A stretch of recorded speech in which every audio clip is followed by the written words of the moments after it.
Welcome to J is for Justice podcast. If live breaking news and following true crime is your thing, then please consider subscribing to my channel. And if you like what you see in my videos, please consider giving them a thumbs up.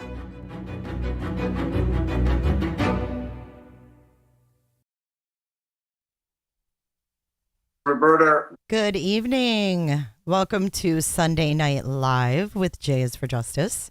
My name is Jay and I am your host. If you are new here, please consider subscribing if you like what you see. And of course, give this video a like. It's a free way to support your favorite creators. Welcome to chat.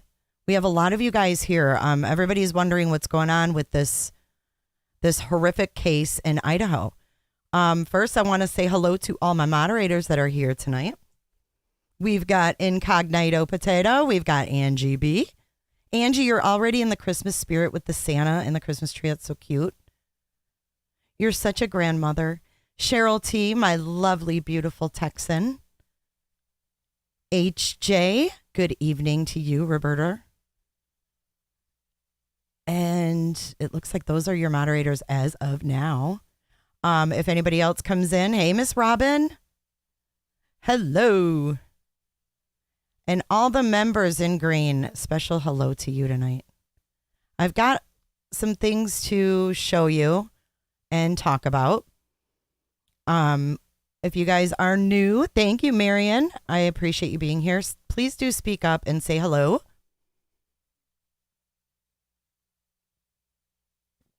And you guys enjoy the chat while we go through this stuff. So we're going to be talking a little bit about the coroner. Not a little bit. We're going to be talking a lot about the coroner. But first, we are going to take a look at the official website because the timeline changed. So they updated the timeline to make the girls get home at 1:56 versus 1:45. So that was a change. And then what I had a question about, and maybe you guys can help me understand, and we'll go through this line by line, and then I'll tell you what I'm confused about. It says additional investigation information, and this is under their tabs. They have like tabs with questions down here. And this is this. Okay. These are just some key points I wanted to go over. Let me go over to the video player so I can make it bigger for you guys.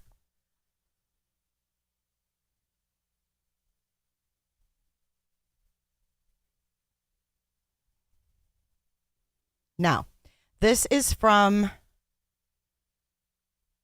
the city of Moscow in Idaho. Okay, this is their website. They have this official page set up for this case.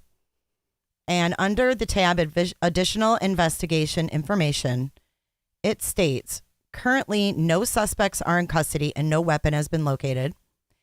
And bullet point number 2 is, on the night of the incident, officers located a dog at the residence.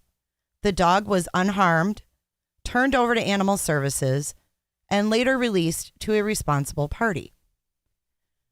Now, I know that Kaylee had that like golden doodle looking dog. I don't know if it's a golden doodle. But what I'm confused about is the wording of this statement. On the night of the incident. So what does that mean? When did they find this dog, and was it Kaylee's dog?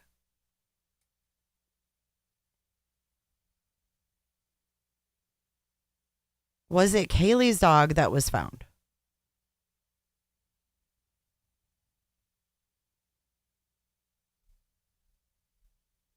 That's interesting, Perry. Thank you for sharing. So that I was kind of confused. Like, did it show up later that night? Or, because it says on the night of the incident, the officers located. Oh, it's Moscow. Really? I thought it was Moscow, like Moscow, Russia. Oh, hang on. Let me get rid of this ticker. Ticka.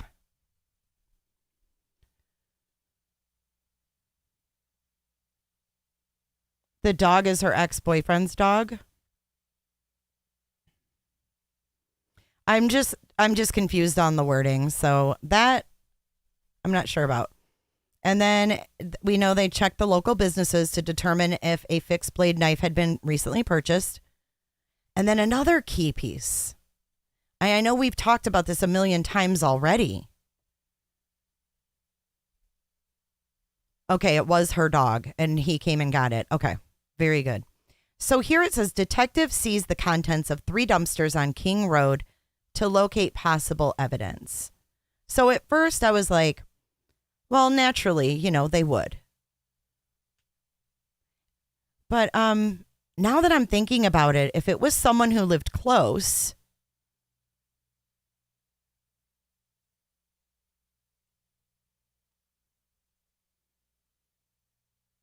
three dumpsters. Moscow? It's Moscow. I've always said Moscow, like man cow. Bella. I've always said Moscow. And like my whole life.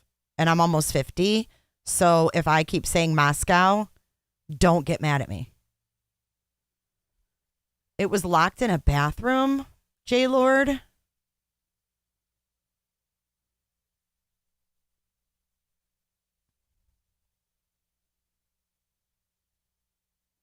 Yeah, she's licking herself. She's a dog. They sometimes do that.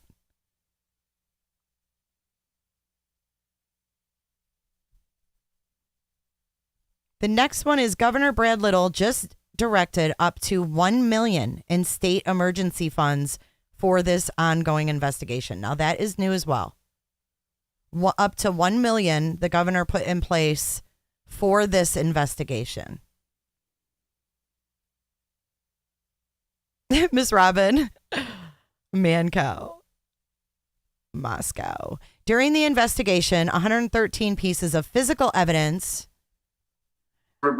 collected and taken into the ISP crime lab, approximately 4,000 crime scene photographs taken, 4,000.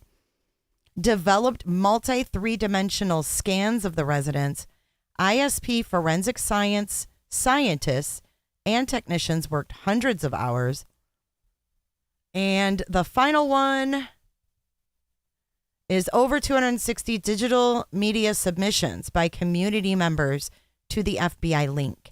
So that means they've gotten that many digital like videos or screenshots or selfies or photos, whatever it is, digital media.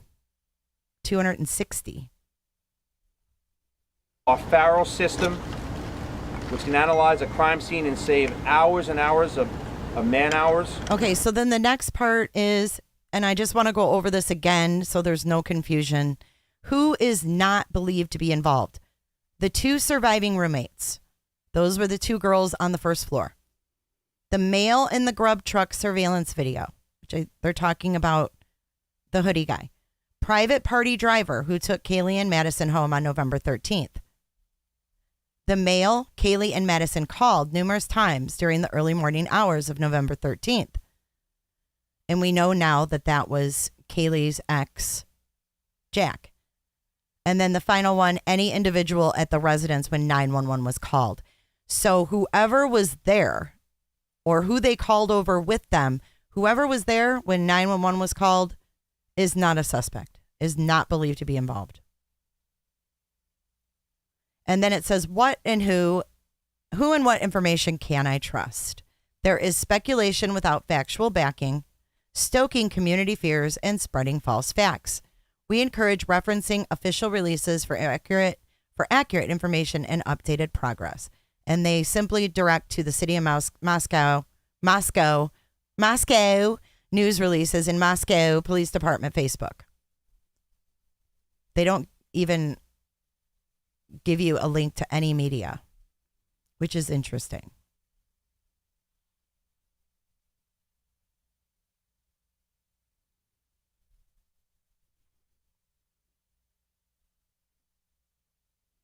And this was on November 25th. This is the latest that they've put out.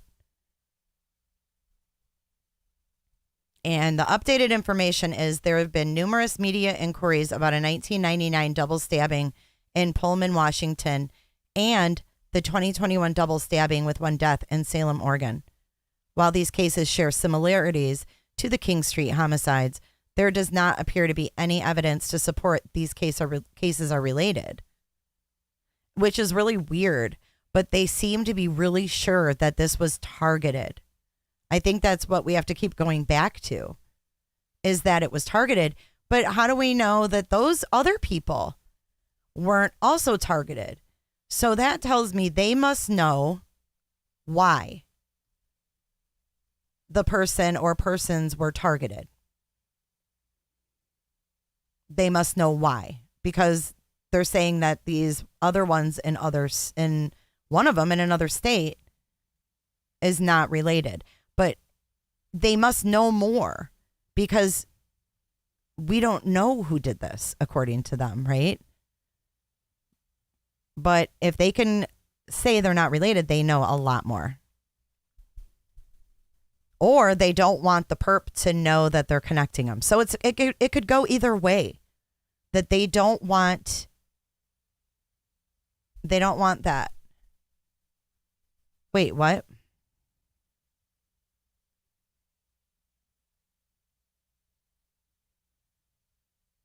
Why are the laws saying everyone's clear? They're not saying everyone's clear. They just said those specific people. Oh, where? Okay, that's correct, Georgia Dog. Hey, Georgia Dog. You're what the French call les incompetents. Just kidding. Okay, hold up. I've got to do something real quick here.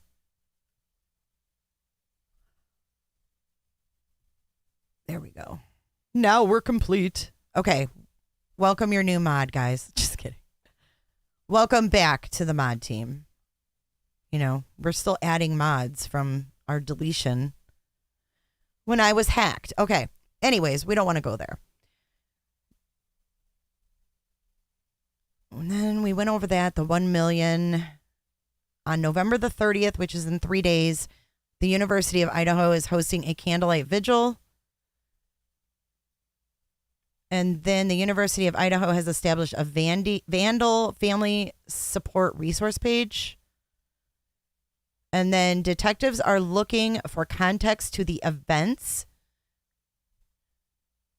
Detectives are looking for context to the events and people involved in these murders. And then there are your tip lines and your digital media tip line. At this time, no suspect has been identified, and only vetted information that does not hinder the investigation will be released to the public. There is speculation without factual backing, which we read.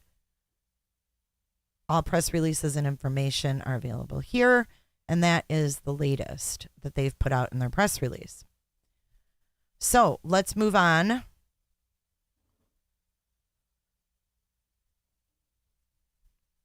to Kathy Mabbitt.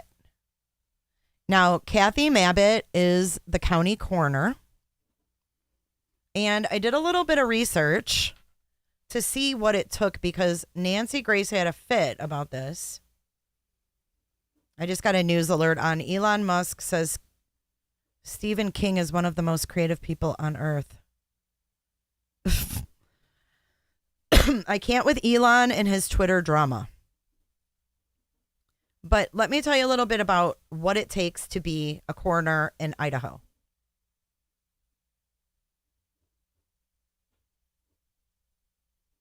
All you need is an associate's degree in nursing, medical, or criminal justice, a pulse, and a driver's license is pretty much what it looks like to me.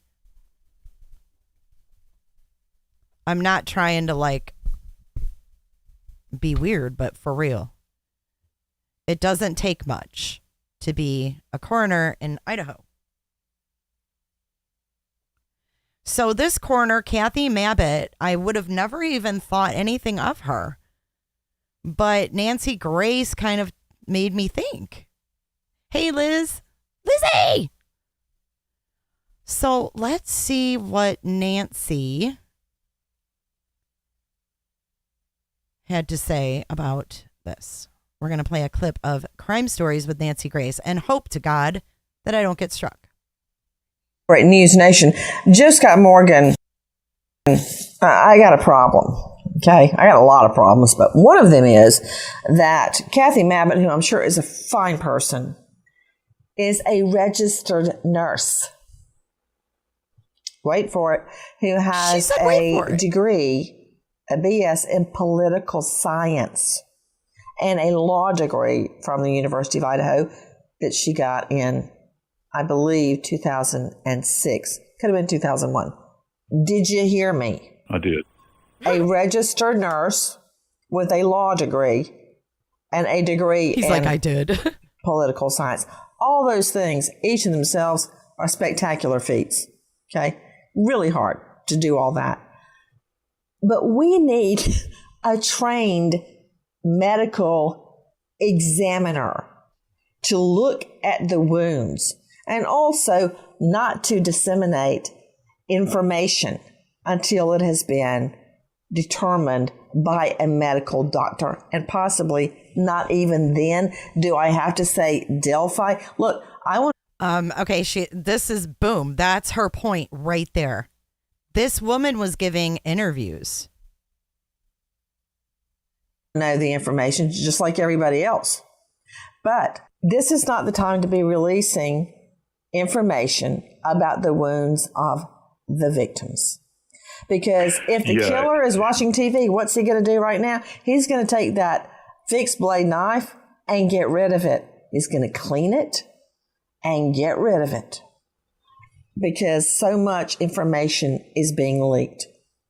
And information critical to the case. And there's no central point of control with it. This is what really struck me about her interview, and she'd given one prior to the one that we just listened to, is that she made a statement before the police ever made a statement. I mean, an open statement where they gave an interview. No offense, but shut your pie hole, lady.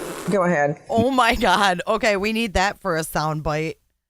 She said, no offense, but shut your damn pie hole, lady. In other words,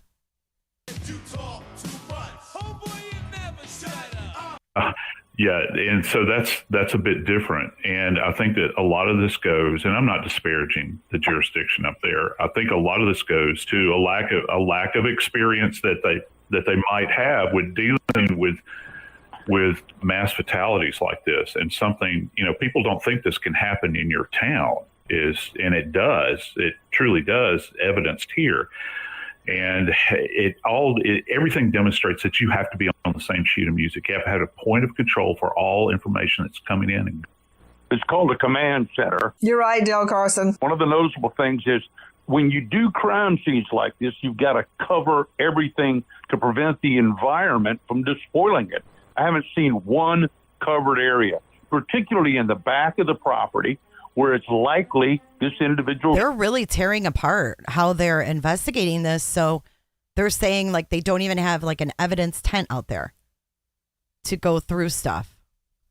Stood and surveilled the house for perhaps a protracted period of time. And that's why... Look at the house. Wake up. The surviving roommate calls a... Recently purchased a fixed Hold on, blade I'm trying knife. to find... On right before. Trying to find that lady. Guard, that's that little bar that Because she gives some really... which is generally associated with the Marine Corps. She gives some really descriptive details about the wounds on these girls. Let's see if I can find it. Dr. Jory Crossan joining us. The thinking of this perp to go from Florida. The least amount of... Also believe Ethan and Xana were at a party at Sigma Chi from 8 to 9 p.m. Aside from any other side, polite society. Wait,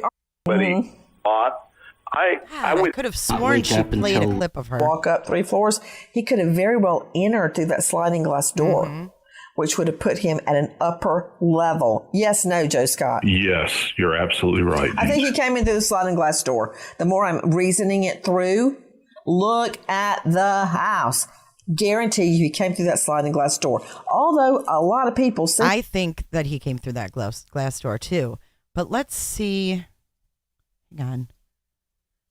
We're going to watch that woman's interview right now.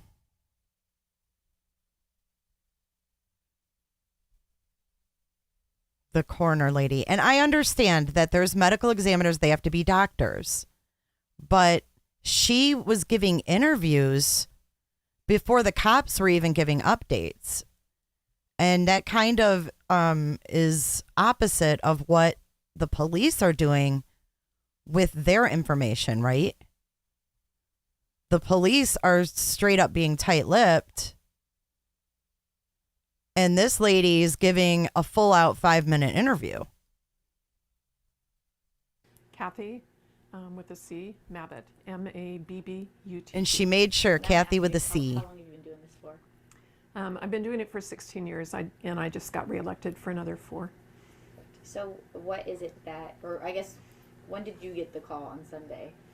I got the call just a few minutes after noon that there were 4 homicides, but I didn't go to the scene because of law enforcement doing their investigation first. So I didn't actually go to the scene until about 5 or 5:30.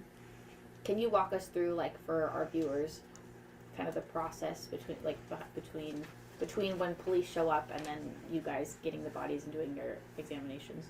Sure. Well, law enforcement goes through and looks for any evidence, takes videos and pictures of everything in there, and they'll start talking with people. So I don't really need to be there for that.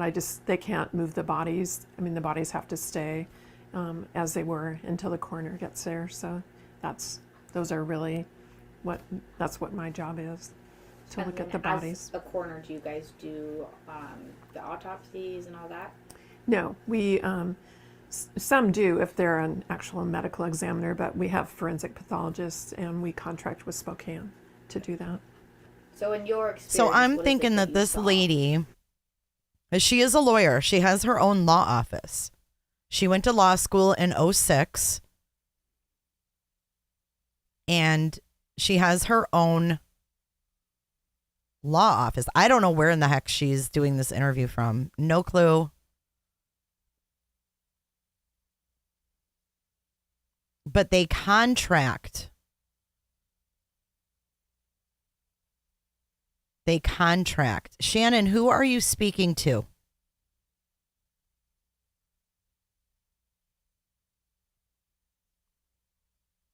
And I feel like, yes, Mary Pike, thank you. That's exactly what I thought. Mary, why you bugging? You would think if she has a law degree that she would know better not to speak to the media quite yet. And I just can't help but think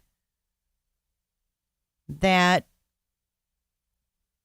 you know, there's a neighbor that's a law student that was a little sus that watched them through the windows. And she's a law graduate of University of Idaho. And this neighbor who self-proclaimed saw them through the windows partying, having people over 4 to 5 nights a week, is a law student. Oh, I got you, Shannon. I was just wondering, I'm like, who is that to me? Because I'm like, what?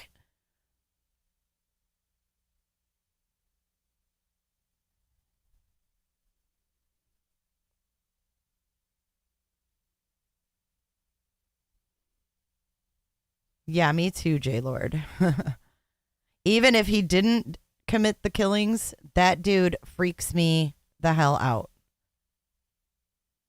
And I think that, you know, this small town, you know, they're not used to this kind of stuff, but she does say that she's gone on homicides where they were multiple victims not in the same location, which was really weird. When you showed up. Well, there was a lot of blood. It was a very sad scene for murdered college students. You're ruling all 4 deaths homicides? Yes. Okay. And can you give us a manner of death? Yeah.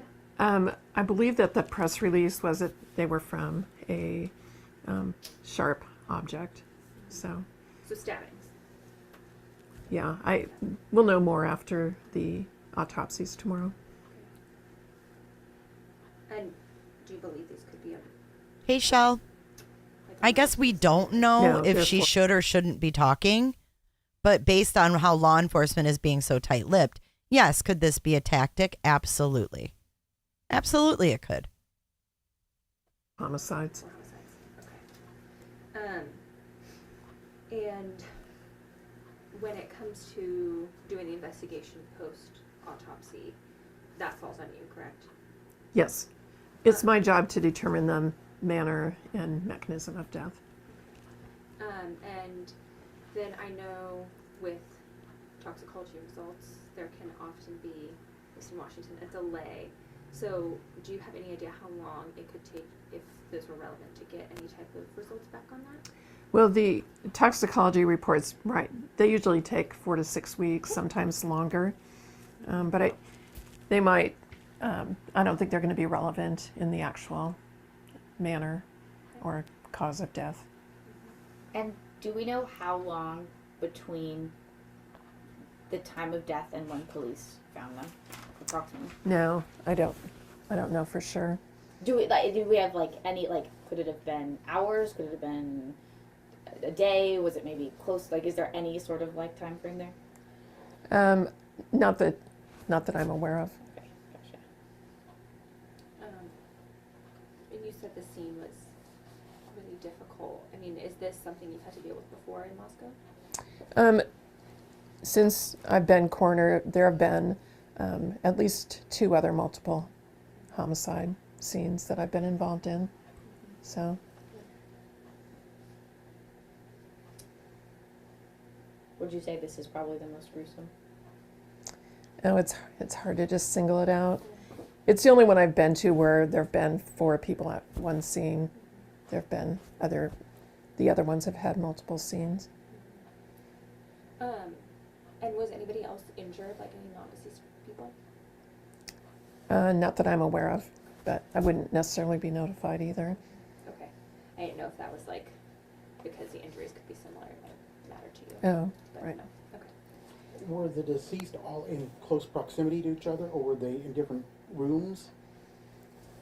I don't know that I can discuss that. That was gonna be my next question too. So I think yeah. Will we be able to get a copy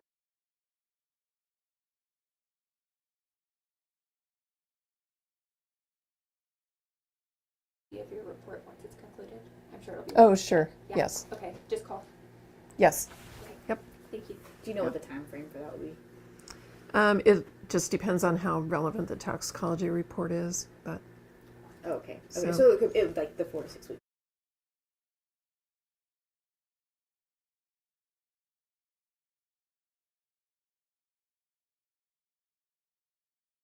It could be. Yeah. Thank you. You're welcome. Yeah. Okay, yeah, thank you. We appreciate it. Sure. Cap.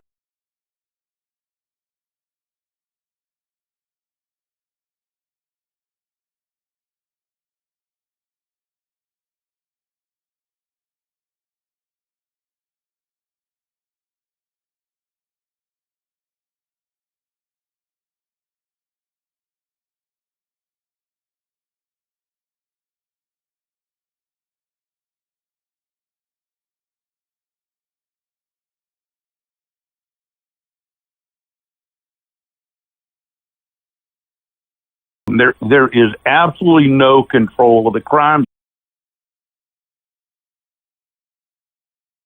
Just like one that was the lethal. .com.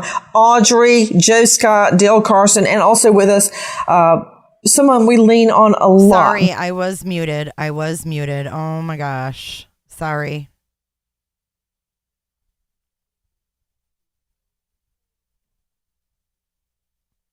Roberta. So anyway, I was just saying, she had stopped herself and said, I can't give away that information. She also, I was wondering about the zoom in on her hands. I was like, what the fuck? Why are they zooming in on her hands like that? It was weird.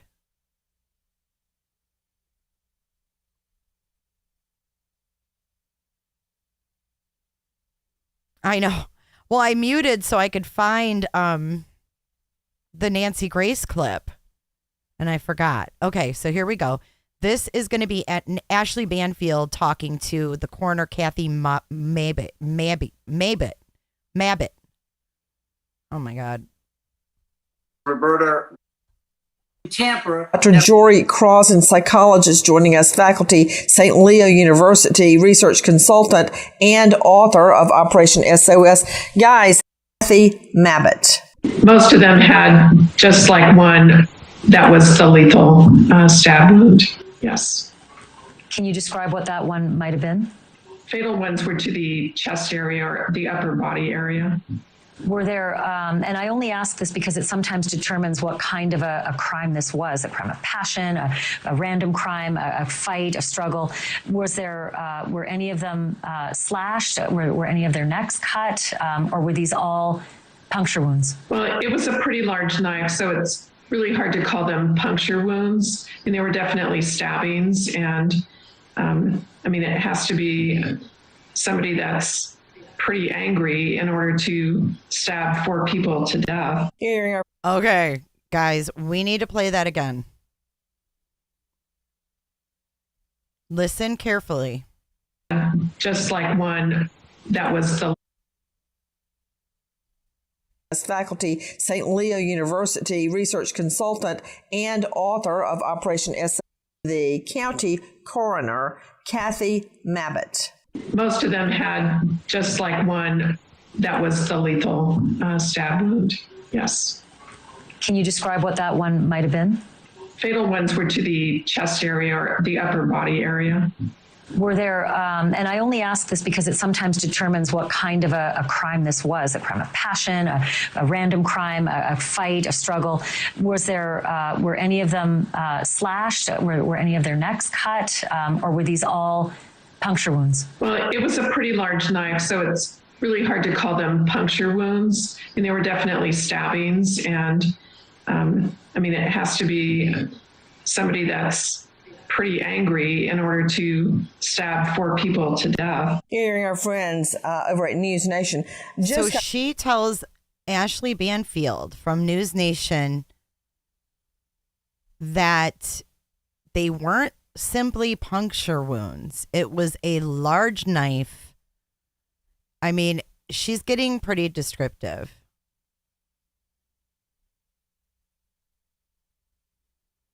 And if anybody is like misdirecting chat to get off topic, time them out, give them a cool off. If they come back and they're still doing it, block them.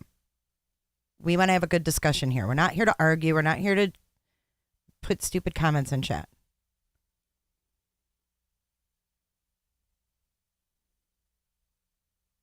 They asked, yes, I saw that. Judy Holliday, they asked Nancy to take part in the Casey Anthony thing, which is that Tuesday, you guys?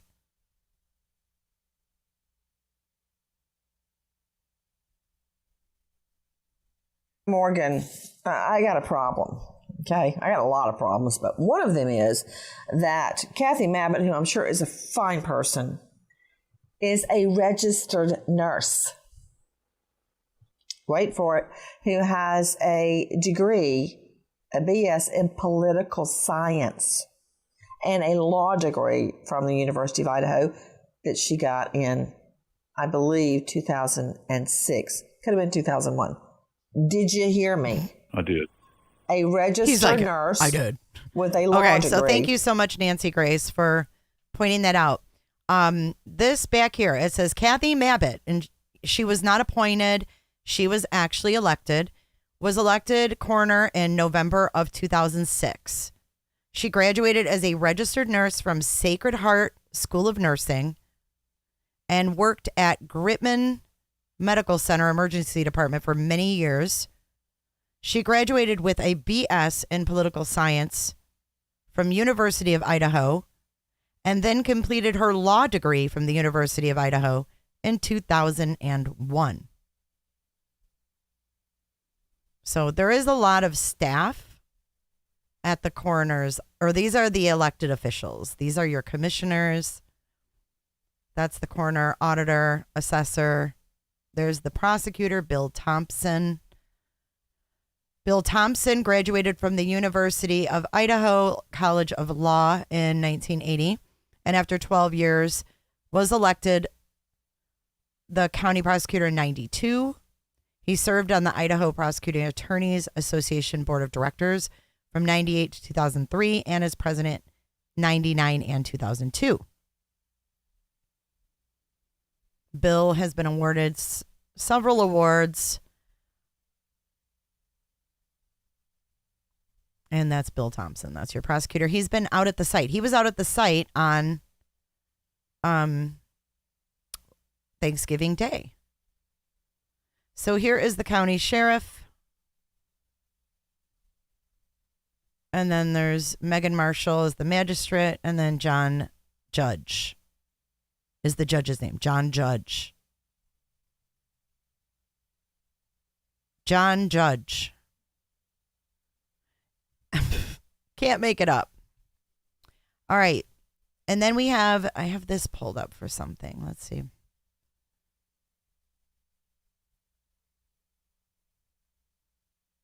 Oh, this is where she was mentioned again.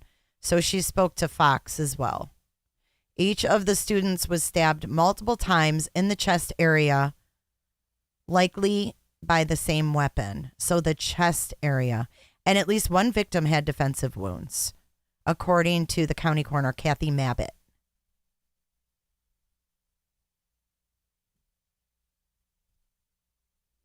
And I have this saved to play for something. This is News Nation. I must have really...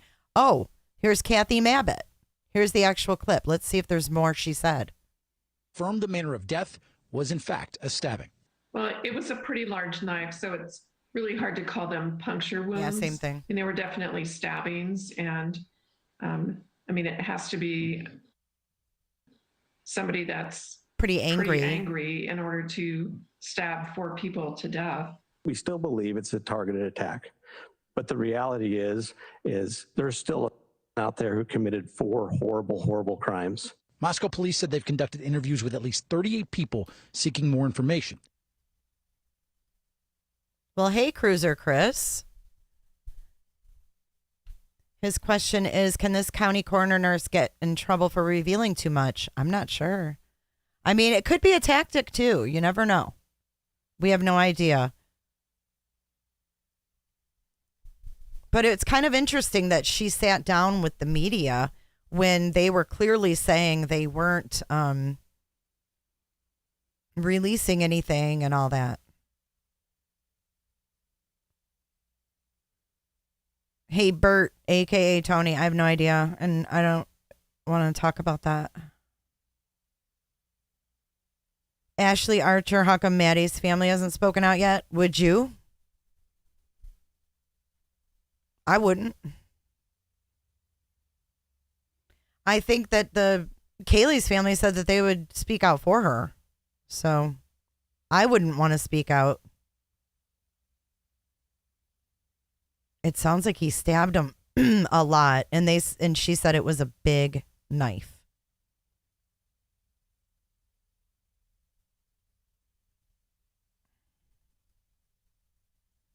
Roberta.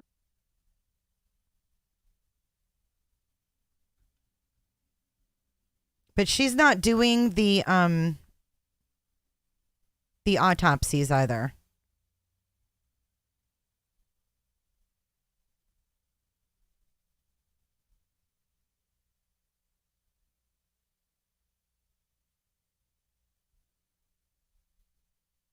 But I think someone had said in chat earlier something about the neighbor guy, or I can't remember what it was. I don't want to go on and on about him just because we have no idea. And, you know, I don't want to like screw up someone's life. He put himself out there and said that he watched them, which is creepy enough to me, which I think kind of puts him off limits, to be honest. But Bethany and Dylan.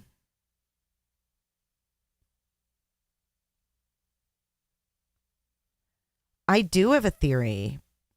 I think that there was a neighbor who was watching.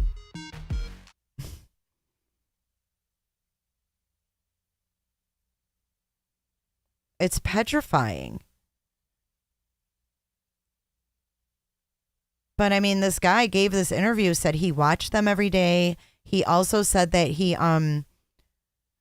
showed them where showed the media like, oh, you can only see through, you know, these certain bushes at this little area by the woods, you know, you can see through.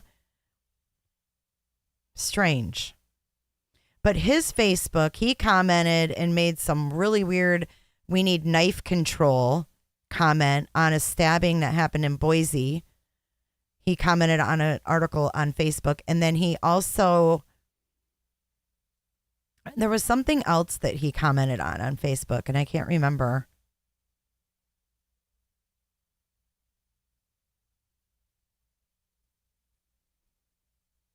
Runner Girl.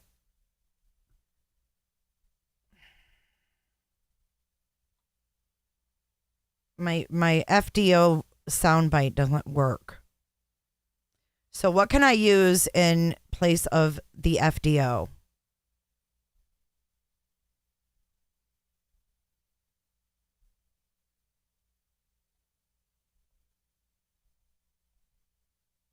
Who knows? Hey, Sandman. No, you are not punished.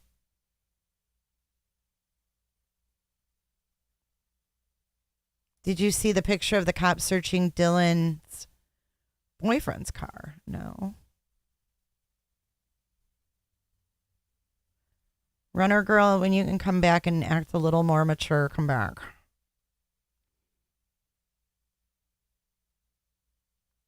You think it was all about her, Cruise Boston? Okay, so this is what gets me. So we know that the girls, the two blondes, were on the third floor. Let's go to the picture here. So they were on the third floor. I'm assuming this person came in through that sliding glass door on that main level, which would be actually floor 2.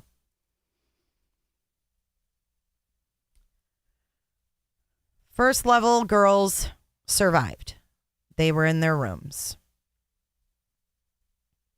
He comes in through the second floor. Now, Zaina and Ethan are on the second floor.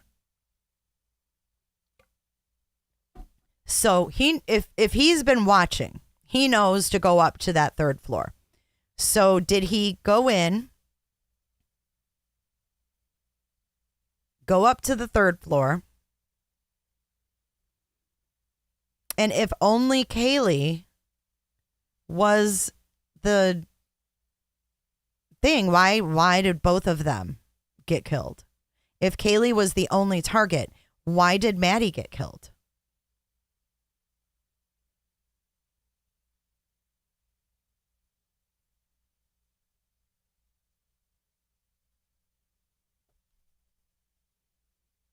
So let's say he goes up to the top.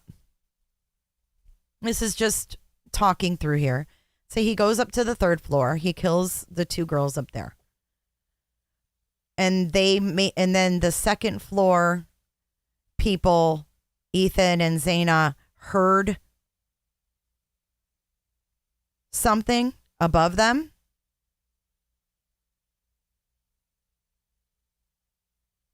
They were in the same room.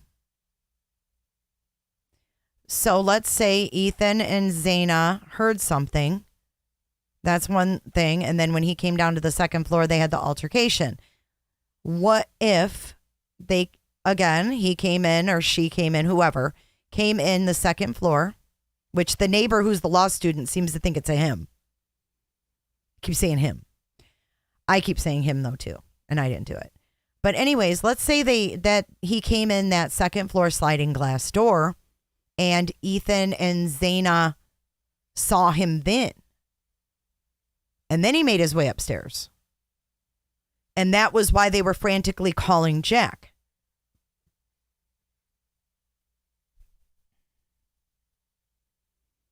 Because I don't understand all of the frantic calls. So did he come into contact with Ethan and Zaina when he first came in? Did he not know that they were still up, possibly? But how could he take down Ethan and Zaina at the same time? But we know that two of them were in, or some of them weren't in the bed. They didn't say who. But what if I don't know, Casey. That's what I'm like. Why would they call 911 instead of Jack? Unless was Jack the one that just dropped them off?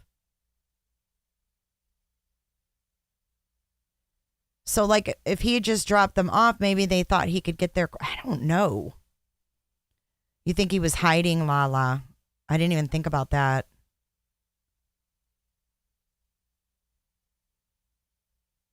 Why weren't the girls supposed to be at the house? They lived there.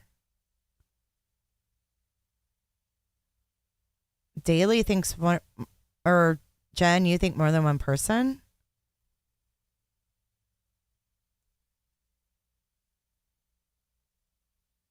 Oh, I don't know what they said. BGH. I don't know what they said in their text. I just heard that there was like 6 or 7 or 8 calls made from Kaylee and Maddie's phone to this Jack. And I think we have to just be careful because the cops haven't said where anybody was located. So I don't know where anybody got that.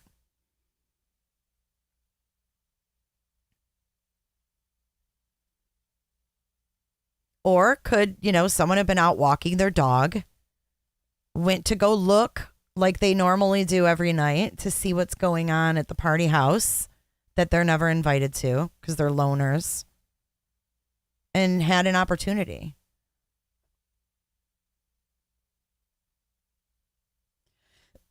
Did Kaylee take the dog out after they got home? I mean, when you go out to a bar and you come home, I would think naturally you might take your dog out.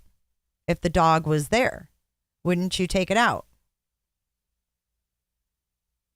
And a creepy neighbor would be like, oh, they just got home. She's going to be taking out the dog. Maybe I'll put my dog on its leash and go for a little walk-see myself. Goes for a little walk-see, sees that she's tipsy, hits on her, gets rejected, is pissed off.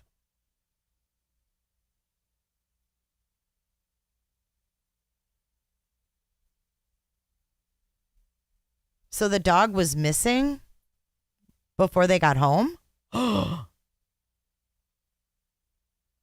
Was the dog missing when they... They did take the dog out?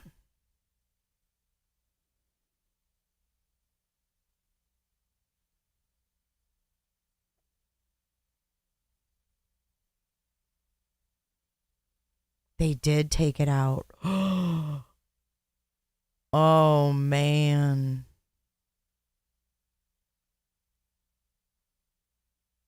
So did the killer lock the dog in the bathroom?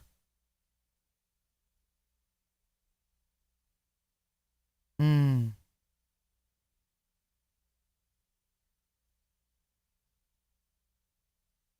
And who would lock a dog in a bathroom? I mean, you're gonna like totally annihilate these people, 4 of them, and you're gonna save the dog. They took the dog out.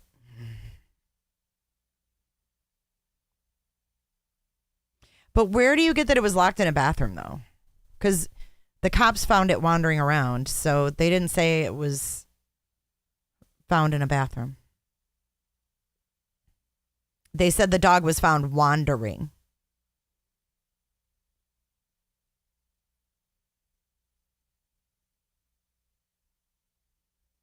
Christy, you guys have to give sources to this stuff.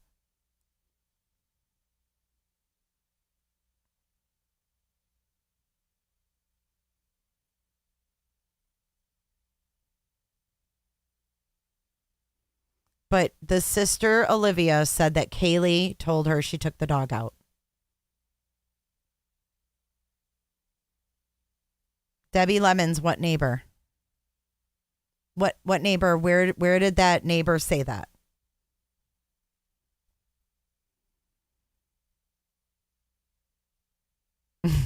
Do you see how many things are rolling in chat that are just like pure speculation?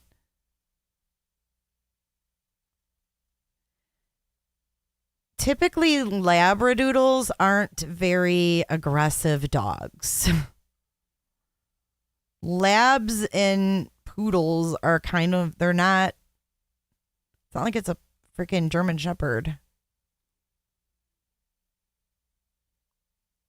Rainy Joe, I heard the dog was roaming around and it was found. Yes. I don't think it was locked in a bathroom. I think that is pure rumor. The apartment complex next door to the property reported dog barking uncontrollable until 3 or 4. Oh, that's where the guy who's been doing all the interviews lives. Labs are not aggressive at all.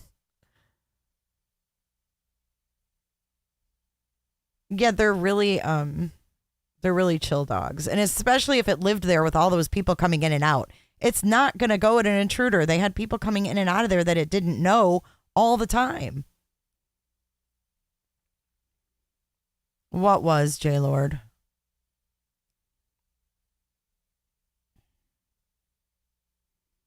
Tony Smith, why are you dropping like troll droppings in chat? Look up Zayna's mom. Look up this. What are you talking about?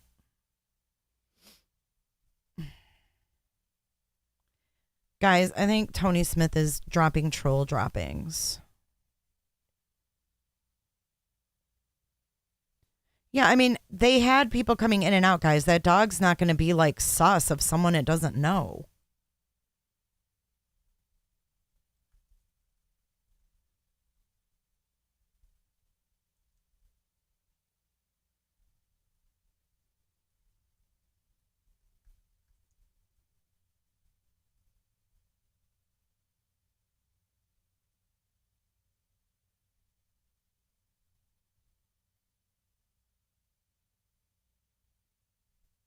Exactly, Kelly. They'd be more likely. Queen, yes, you're going to want to be kind and rewind. Yes, we can slow chat. Let me slow it, and then I have another video to play for you guys. Holy smokes, we have 1,000 people here. Can you guys please give this video a like? Well, I slow down the chat room. Okay.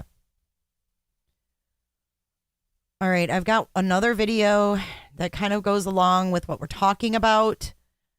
So this dude that lives next door has done a lot of interviews, which I find very interesting. And we're going to watch Jeremy. P.S. to the last. Okay, here we go. He went on Fox. He was on a local, I think, too. Jeremy said the neighborhood is like a ghost town. Okay, so we're going to watch his interviews, and then I want to go over a little bit of what he posted following this incident. And he also talked to numerous publications like The Post. Let's listen.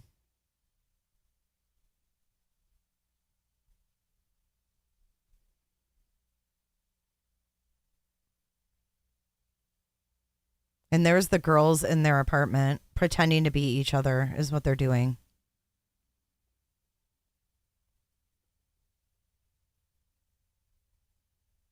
Yes, he said knife control. Yes, he did. Sorry, we'll get sound in just a second. Of course, it was muted. The house. Okay, here we go. But the gruesome killings have people living there on edge. And joining us now, Jeremy Reagan, a third-year law student at the University of Idaho College of Law, who lives near the victim's house. Good morning to you, Jeremy. Good morning. Explain what you're seeing when you're driving through the neighborhood, what's going on, and what do you know about the people who lived there? So I didn't personally know any of the people that lived at that house. I had seen them going in and out of their house a couple of times as I would take my dog out to go to the bathroom. See, here he says a couple of times.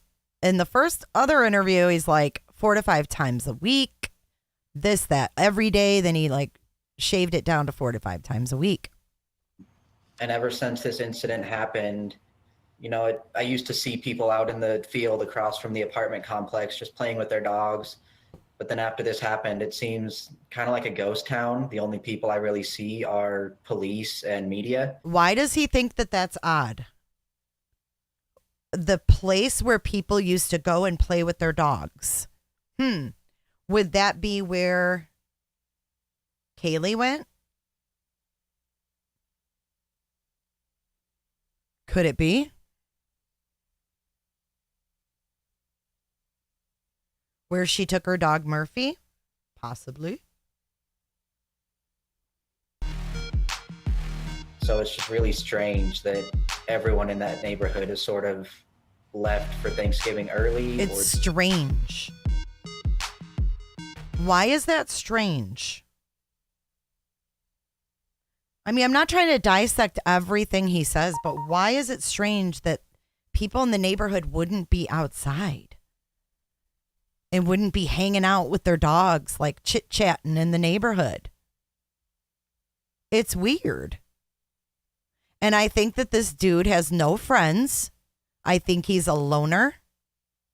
And I think that he was jealous of their socialization and always having friends over 7 days a week. Left for the rest of the semester or whatever their plans were. It's just odd to see that it's only police and media in there around there at this point. Right. Jeremy, the police are obviously there. Have police or investigators gone around the neighborhood and knocked on the doors and said, hey, did you see anything? What do you remember? Do you have any video? Stuff like that? Yeah, so around noon on the Sunday that it happened, we all got the vandal alert to sort of stay sheltered in place. And then about an hour or two after that, an officer came by and went door to door along the front row of apartments, at least where I live, and just asked if we had any footage or if we had seen anything the night before, or if we had heard anything. And that's the only contact I've had so far, was just that one time that the officer came by. How would you characterize what's around you? It looks like a very... Just that one time. And he seems kind of happy about that. They haven't come back by. How would you characterize what's around you? It looks like a very wooded area. Are there a lot of deep woods around you where you could see people going in and out without being seen? For the most part. So what you can see is behind the house, there's that little wooded hill there. For the most part, it's houses and apartments, other than that little area right there. Yeah. Jeremy, but yeah, just Moscow generally. Oops, sorry. How scared are you and your neighbors? I mean, this person who did this is still on the loose. I definitely don't feel comfortable. I'm not necessarily as scared because the cops said that it seems like a targeted, isolated incident, and I sort of believe that based on the fact that 2 of the people in the house were unharmed. But yeah, obviously anyone that can just go out and kill 4 people is a danger to the community. Okay, that is weird to say that he kind of believes that it was targeted because 2 people survived. Dude, it's crazy. And I sort of mentioned in the last interview I did that I hope that he's caught, preferably before I get back from Thanksgiving break. Yeah. But yeah, it's definitely just an uneasy feeling being around there. We're all looking for more So these are girls that he saw every day, according to him. Every day. And he has no sorrow. Oh my gosh, it's so sad. It's unnerving. I mean, it's odd that all you see are cops. What? It's like he likes it. I don't know, man. Got me stumped. You can say all you want. I think it's odd to look in someone's windows 7 days a week. And he doesn't have to talk. He's just a neighbor. He never had to go on the news. No one forces you to go on Fox News. Jeremy Reagan, thank you very much for joining us today. Okay, so there we have. Sometimes that. Well, I'm here just off King Road where a community is shaken to its core. Here at this home behind me, police have been going in and out all day. Questions are now mounting at this crime scene, and police are giving no answers. All of a sudden this happened. The unthinkable. 4 students found dead on Sunday right next to the University of Idaho. Neighbors are still in shock, now taking new measures to protect themselves. Now carry a weapon on me. I used to do that before I moved up to Moscow. Moved to Moscow, thought it was super safe, stopped, and then this happened. And so at least if and until they find who did it, I'm going to continue carrying a weapon on me again. And y'all think that's normal? Did I ask them to do that? He lives right next door to them. In that brick apartment building, he's right on the corner.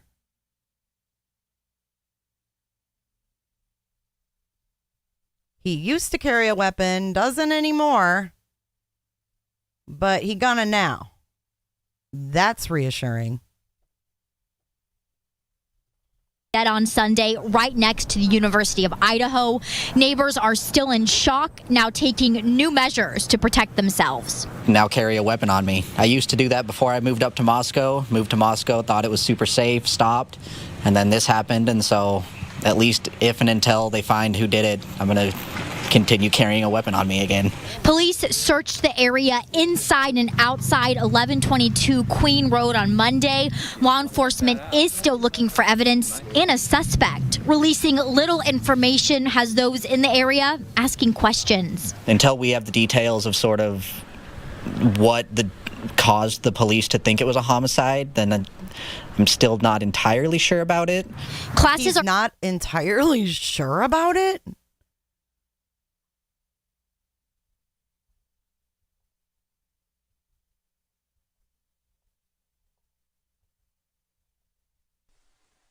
What?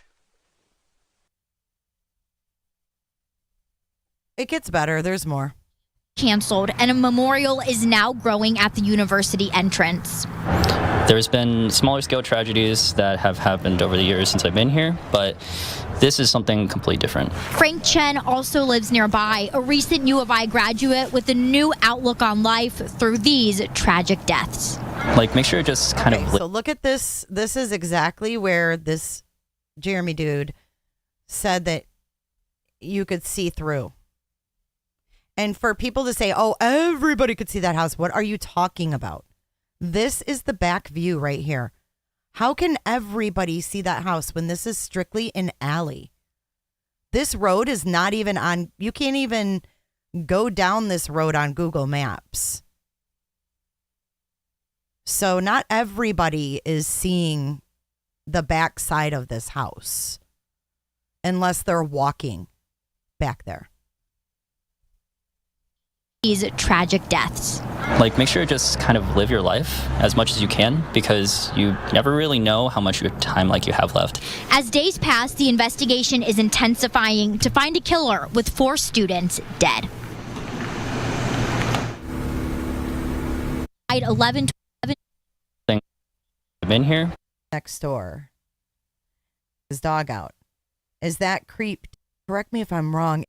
Their videos. Looks like he is. Or something. A law student. Okay, so we've seen his videos, but I want to show you guys something else real quick.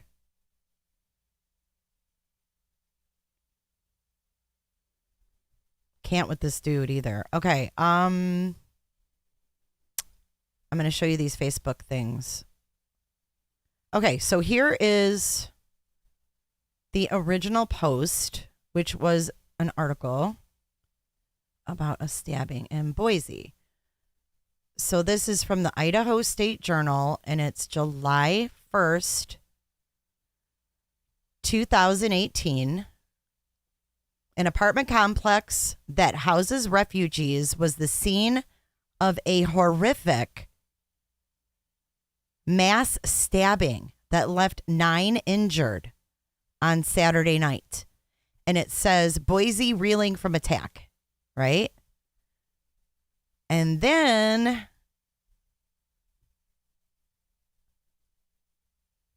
he comments,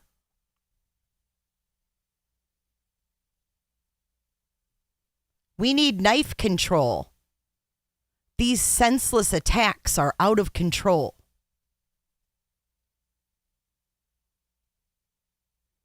Philip Koch.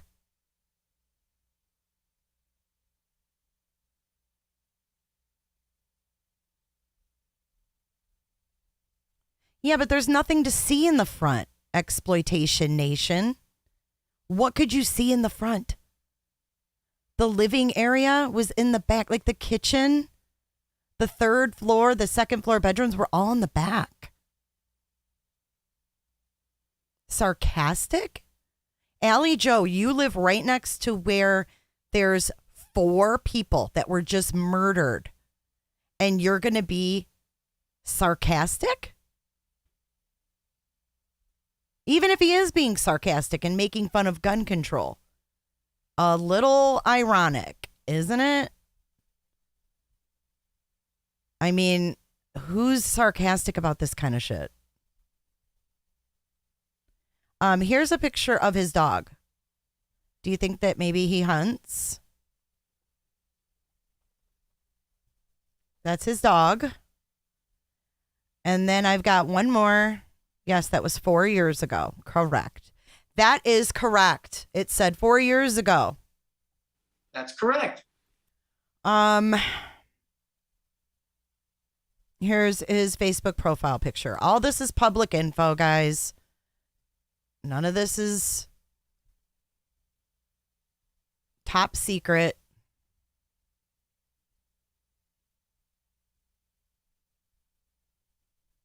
But this is his Facebook profile. There's his dog.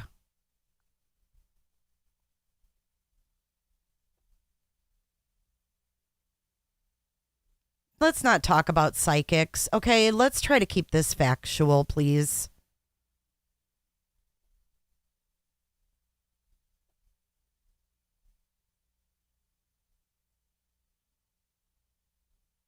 Right, Mary. There's nothing to look at in the front of the house. You park, you go in, and you go up to the second floor.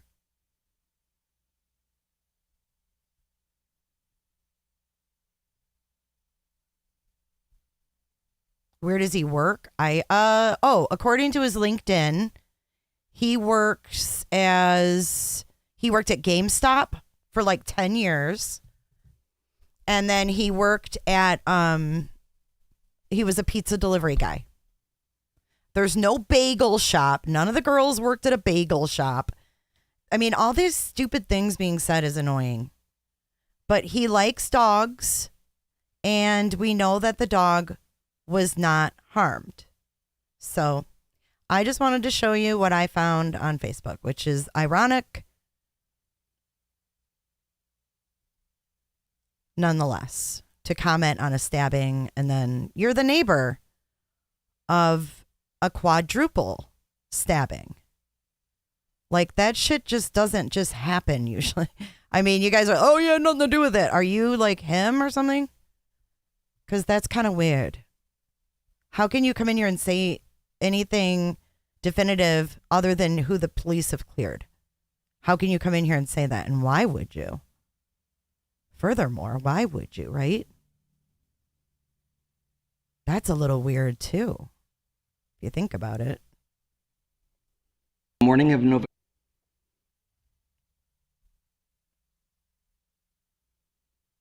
When did we play his... I don't know. I'm not going to beat this to death, but I do think that it is worth talking about, at least. You know, I'm not saying he's guilty, but I just wanted to play again. Hang on. Where he says he looks in the windows, because some of you guys seemed surprised at that.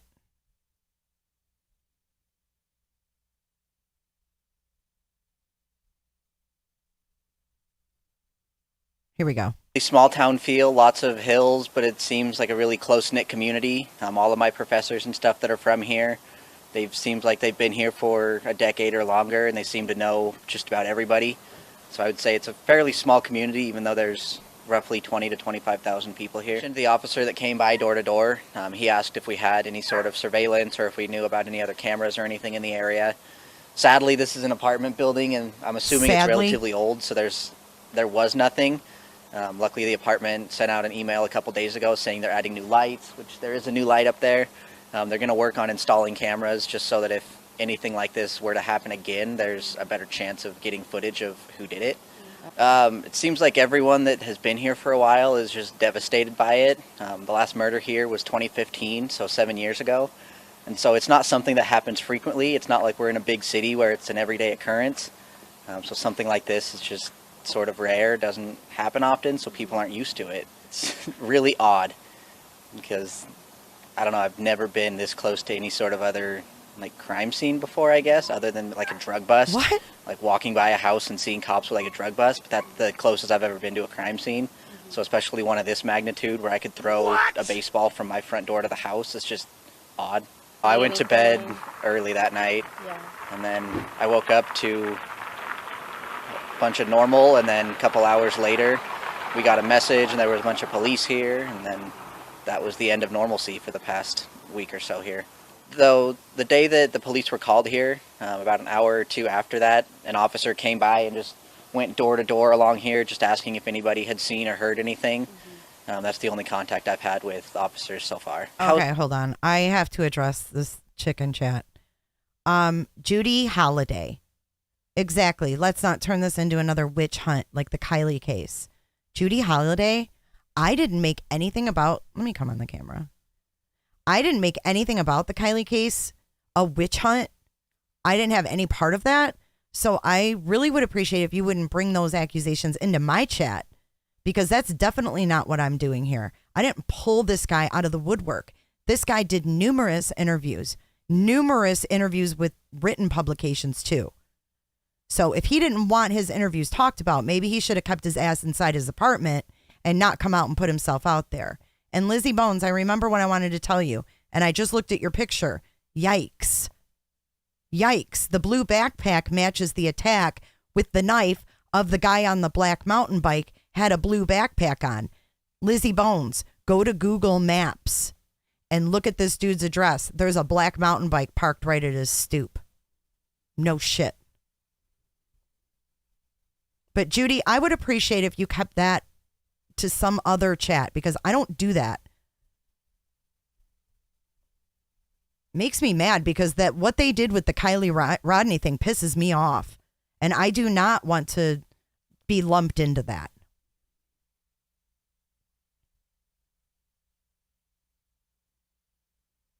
That's not a shirt. That's part of his jacket. That's holding his jacket down. It's not his top because he's got a purple shirt on. Of course, Johnny Cuddy. Exactly. I don't know, Judy Holliday. Ugh. It's just like... Occasionally there were parties that were kind of loud. Most of the time it was pretty self-contained. But yeah, as I would take my dog in and out to go to the bathroom, I would just be walking by. I would look up and I would see people in the windows almost every night, probably 4 or 5 nights a week. So there were a lot of people that went into and out of that house pretty frequently. I mean, who looks... It's creepy. If you're going to do 3, 4, 5 interviews and admit that you're looking in these chicks' windows that have no window coverings, you might just be a little creepy. I mean, I'm sure Grady Judd would agree with me. Are you ready for this? You can't make this stuff up. I don't want to sound creepy. Well, you just sounded creepy. Well, you just sounded creepy. I would look up and I would see people in the windows almost every night, probably 4 or 5 nights a week. So there were a lot of people that went into and out of that house pretty frequently. So yeah, it was kind of a party house, but again, this whole neighborhood is sort of like a party neighborhood because it's just off campus, so you sort of don't have to follow the university rules. I hope whoever did it gets found, because 4 people is not something that you just walk away from and act all normal. And so whether or not the cops think there's a danger, I disagree. I think there is a danger because 4 people shows that that person's dangerous. So I hope he's caught, preferably before I get back from break. I'll carry a weapon. He's on me. I used to do that before I moved to Moscow, thought it was super safe, stopped, and then this happened. And so at least if and until they find who did it, I'm going to continue carrying a weapon on me again. We have the details of sort of what caused the police to think it was a homicide, then I'm still not entirely sure about it. Student at the University of Idaho College of Law who lives near the victim's house. Good morning to you, Jeremy. Good morning. Explain what you're seeing when you're driving through the neighborhood. I do not look in my neighbor's windows. No, the fuck I do not. And if you do, you might just be a little creepy, because you shouldn't. You shouldn't be looking in your neighbor's windows for any reason. But it sounds to me, yes, he has, Dr. Malmo, it's like the liner of his jacket. We zoomed in on it the other day, and it like goes through his hand, you know. Exploitation, why are you defending him so hard?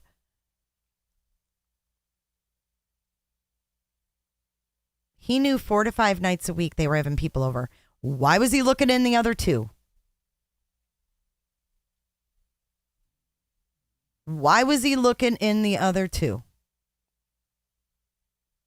If the attention of a party. And then the other neighbors said no, they weren't that loud. They were respectful. They had like 10 people over at a time. And then he also said that he could throw a baseball at the house. That's how close he is.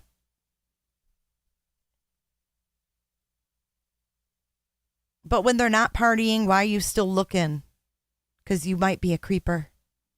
Because you might want to just catch a glimpse of something. Because you gross. There's no way around it. Sorry. Good morning. Explain what you're seeing when you're driving through the neighborhood, what's going on, and what do you know about the people who lived there?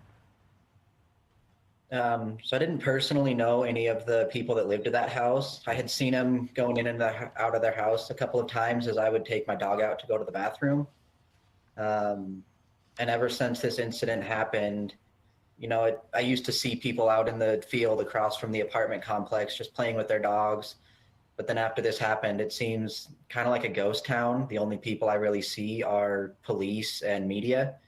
So it's just really strange that everyone in that neighborhood is sort of left for Thanksgiving early or just left for the rest of the semester or whatever their plans were. It's just odd to see that it's so odd. Only police and media in there around there at this point. Right. Jeremy, the police are obviously there. Have police or investigators gone around the neighborhood and knocked on the doors and said, hey, did you see anything? What do you remember? Do you have any video? Stuff like that? Yeah, so around noon on the Sunday that it happened, we all got the vandal alert to sort of stay sheltered in place. And then about an hour or two after that, an officer came by and went door to door along the front row of apartments, at least where I live, and just asked if we had any footage or if we had seen anything the night before, or if we had heard anything. And that's the only contact I've had so far was just that one time that the officer came by. How would you characterize what's around you? It looks like a very wooded area. Are there a lot of deep woods around you where you could see people going in and out without being seen? For the most part. So what you can see is behind the house, there's that little wooded hill there. For the most part, it's houses and apartments, other than that little area right there. Yeah. Jeremy, but yeah, just Moscow generally. Oops, sorry. How scared are you? He's not. and He your doesn't look neighbors? scared. I mean, this person who did this is still on the loose. I definitely don't feel comfortable. I'm not necessarily. Okay, like you wouldn't feel comfortable either if you were like the perp, right? Thank you, Rebecca, for being a Roberter for 9 months. I would love to interview Jeremy. And he says everybody left early, but he didn't. But he preferably would like someone to be arrested before he comes back. Yeah, I wanted to say, please do not advertise psychics here. If you do, you're going to be timed out. If you do it again, you're going to be blocked.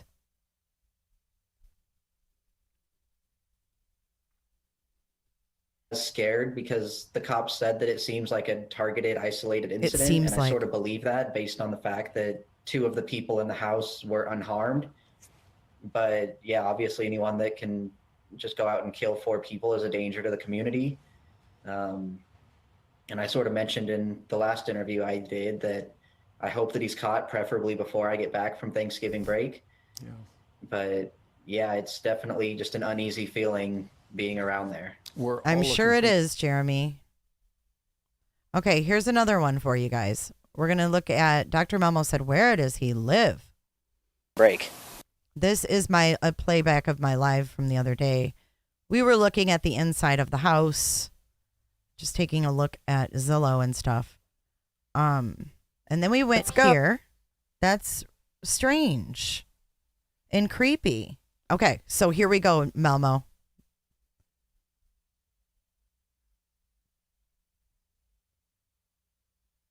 This will give you an idea how close he is.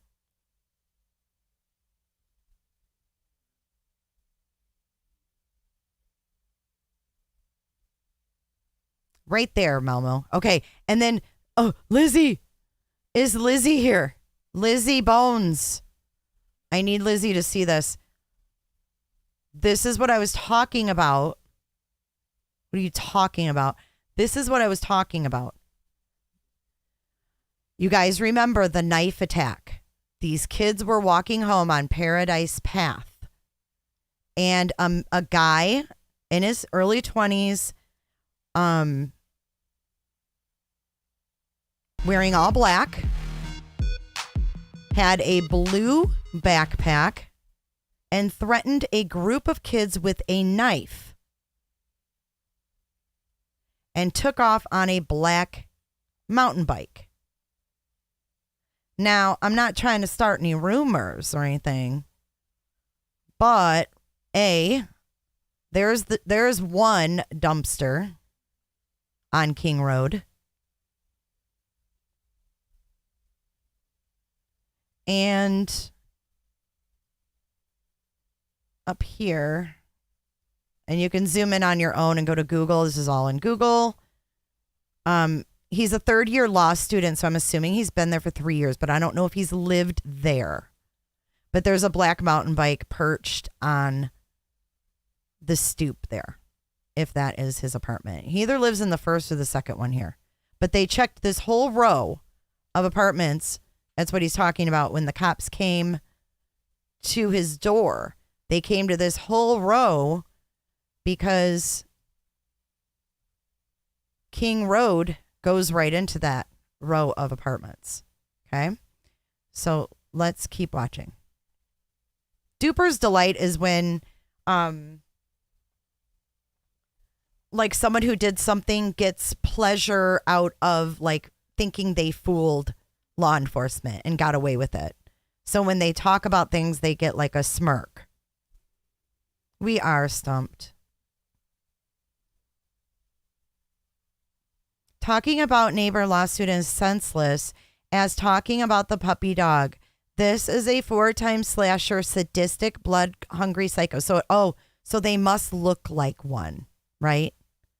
Because Ted Bundy looked like a sadistic, blood-hungry psycho too, didn't he, Miss CQ? He really looked like a psycho.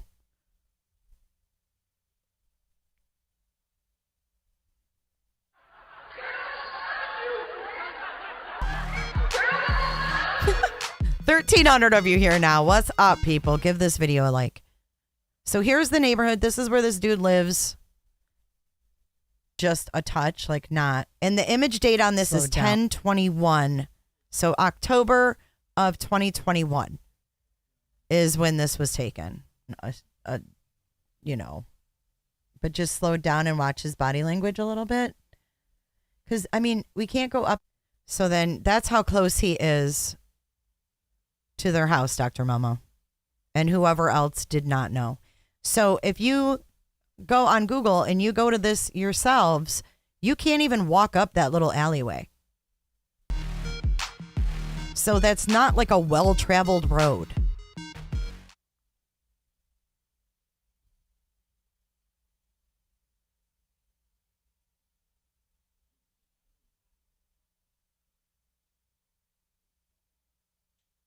And I don't know what people would be looking at. Okay, so here's the front of the house where I'm being told, oh, everybody looked at that house. Everybody saw inside it. Like, what were they seeing? I mean, there's 2 bedrooms. Oh, here's his hand, Dr. Melmo, if you're still here. This is what it is. And I think it's the liner of his jacket. What do you guys think? He did mention the hills. It's weird. Emmy Headstone, where does he work? Because his LinkedIn says he's a pizza delivery guy. So where do you think he works?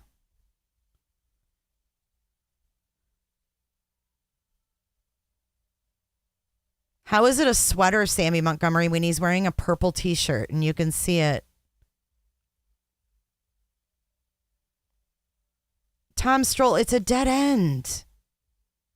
It's a dead end little alleyway. All right. Well, Jeremy, if you're watching, please send me an email.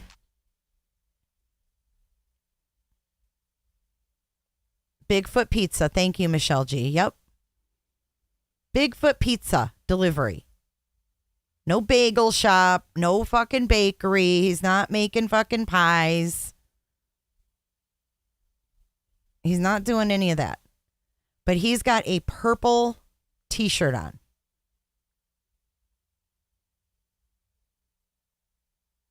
The front of the house is where the parking is. Is that what you're talking about?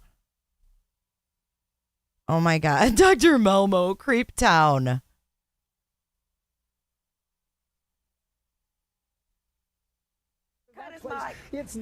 Thank you, Shell, for your super sticker. Tom Stroll, argumentative? I'm not. I just have control over my channel. Yeah, you didn't work at a fucking bakery. Yeah, it looks like a liner. A liner to what? I don't know. But why would he wear it? I don't know. He's got him on both hands. I guess because I'm crazy. JB, it's you have to stand down, JB. Stand down. He's just a little too happy and not real scared.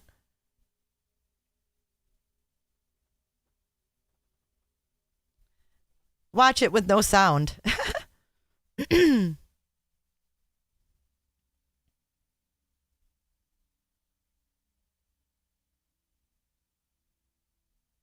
Yeah, a lot of jackets do have them, but would he have to necessarily be wearing them?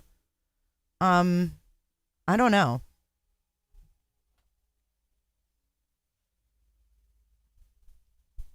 Sofa King, chill. We're not doing politics stuff. Is it possible the guy just wants attention? I guess. I mean, he's a law student. Why does he want attention? And why is he smiling when 4 fellow students were just murdered right next door? I'm sorry. No one can convince me that that is normal. It is not normal to smile when your next door neighbors were just murdered. So if he doesn't like,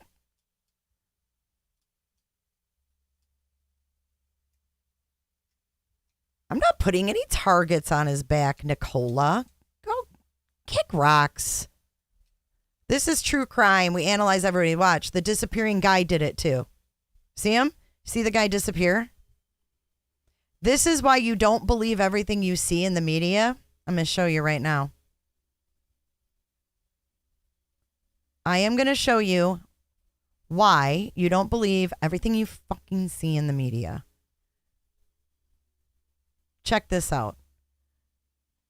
Jeremy has a disappearing guy that just turns into a ghost behind him. Check it out.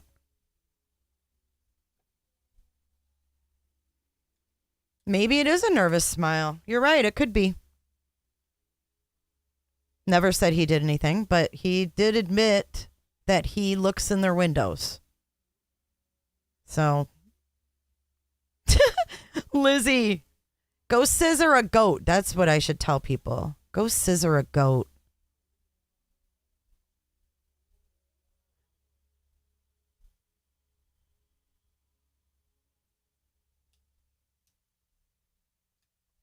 Yeah, it's weird. Did he walk by yet? I looked away. I mean, I don't care if you're looking in people's windows, you're creepy. And if you're doing interviews admitting it, who would admit? First of all, who would admit that you creeped in windows of 4 people who were just killed?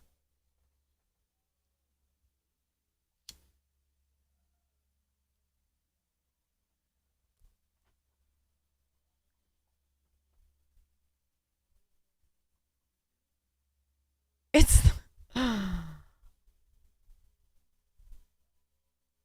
Or a knife, Melmo. He didn't say what kind of, he just said a weapon.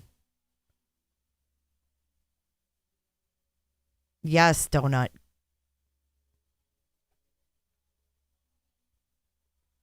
Sammy Montgomery. Can someone just like time Sammy Montgomery out? I'm sick of seeing the same comment over and over and over again. If you don't think it matters, why are you still watching?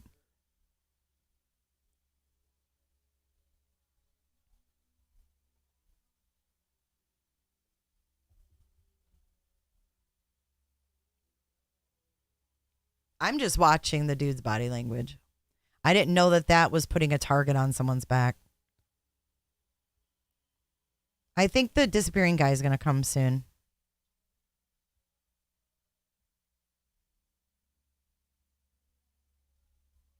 I mean, it's just not appropriate to smile so much when your next door neighbors were just murdered.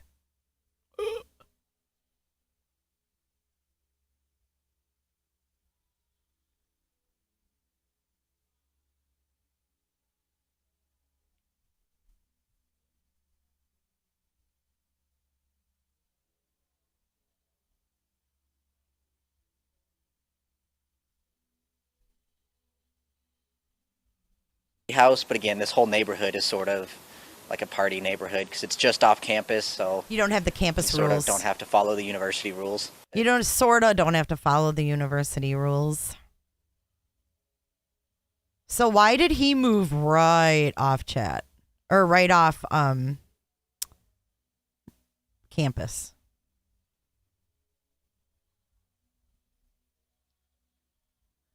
The purple shirt matches the perfectly new coat with the perfectly gray hat. No, there's another picture I want to show you.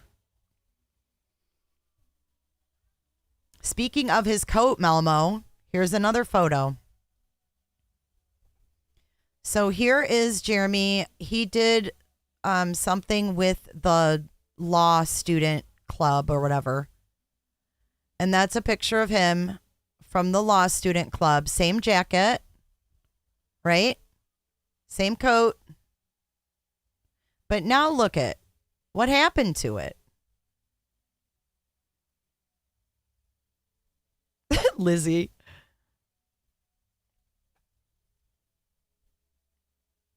I mean, his dog could have chewed it. Sure.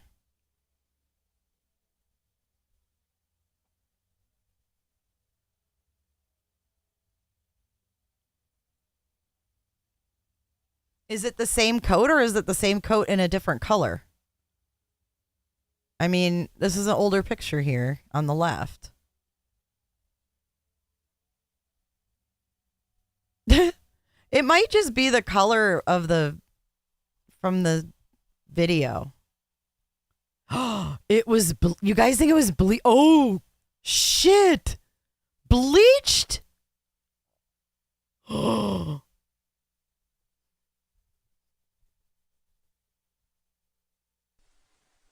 What? Okay. It looks exactly the same. Are you kidding me? Look at the zippers. Fucking kidding me? It's the same fucking jacket.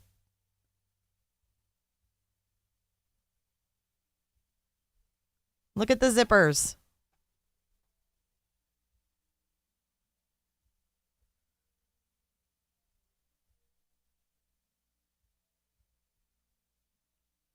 Did he bleach it? Who said bleach? That is like a crazy theory, but wow. But the collar doesn't really look like. Yeah, and it's like, did he cut out a chunk? Did his dog chew it? Why is the hood missing?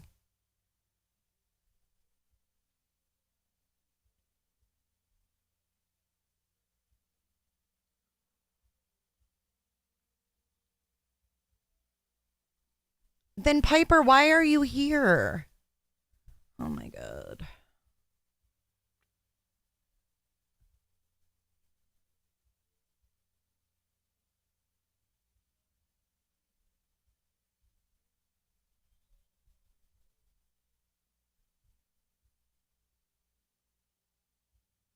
I don't know if it's torn, you guys. This is all public shiz.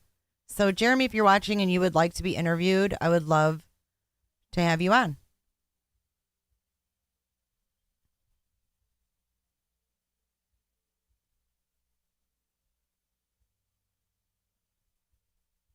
Yeah, it is a pretty bleached, even. It could be that he liked the coat and went and got another color another year and got a gray one. He could really have liked it.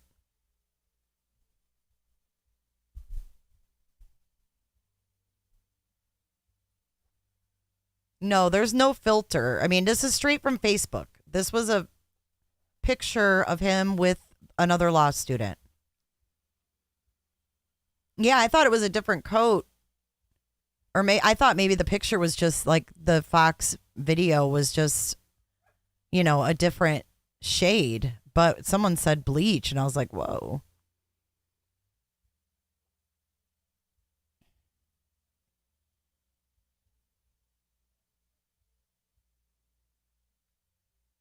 Jacqueline. Go scissor the goats. Okay. La la la means be quiet and let me finish.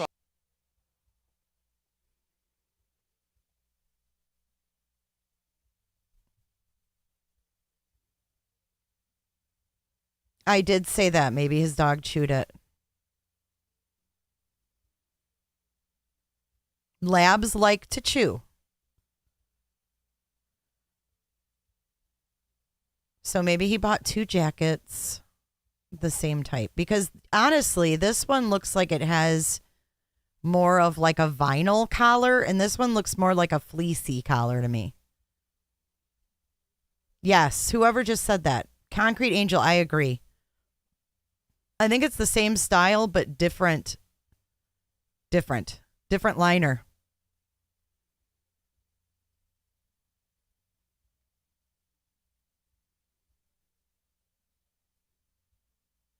Yeah, he is all over Reddit. He has his own like subreddit, I think. Okay, so the blue jacket is from, I think it was 2020.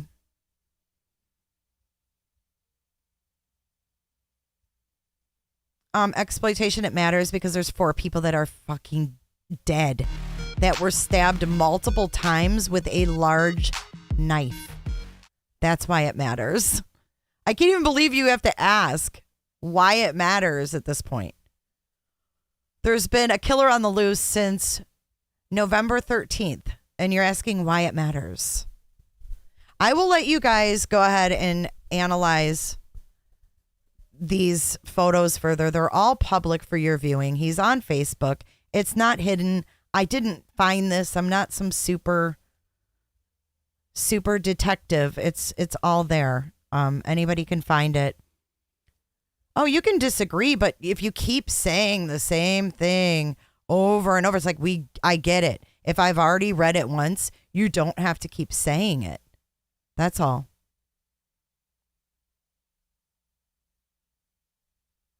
The dark blue jacket has a bite out of the collar? Let me see.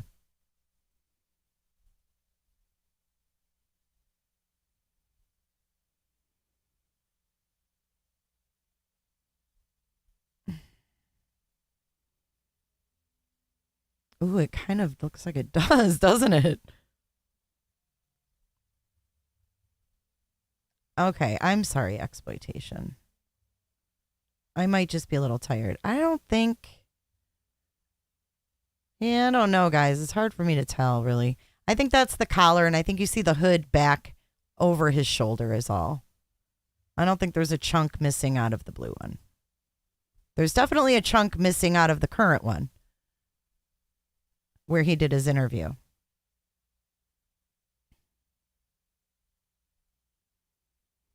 Stephen A., it's really a challenge to moderate a chat with 1,300 people in it. So instead of bashing my wonderful moderators, you could thank them for trying to keep the chat streamlined. Well, that's good, Green. I'm glad to hear that. Yes, the hood is hanging differently. Exactly, Mike. I agree, Mary Yanton. She says, I bleach a lot of my husband's clothes. If you let it sit long enough, it'll fade to that full color. It will. I bleach t-shirts all the time. Why did he do the interview? I don't know. He lives right there, though. The building right behind him with the red doors, that's where he lives.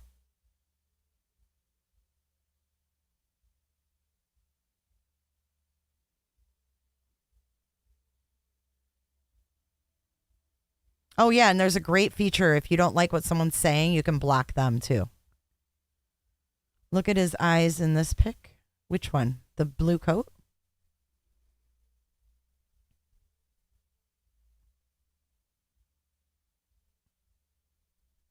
Yeah, I don't know. Yeah, I don't know who Stephen McDaniels is. I kept meaning to look it up. Oh, wow, Mary, that's interesting. Thanks for sharing that. So his role is he's a next door neighbor, and he's seen in the windows every night. And sometimes criminals insert themselves. Have I seen his crazy Facebook posts? I think so. Steven, I don't know. I wasn't aware you were timed out, but they must have had a reason. He is younger in the blue coat. That's from like 2020. Stephen McDaniels is a former law student, killed his classmate Lauren Giddings, who lived in the same apartments, and he gave interviews also. Ooh, that's creepy.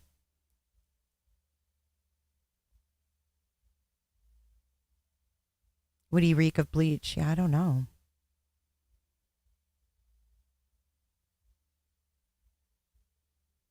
Wow. I will look that up. I am gonna, let's see. Stephen McDaniels?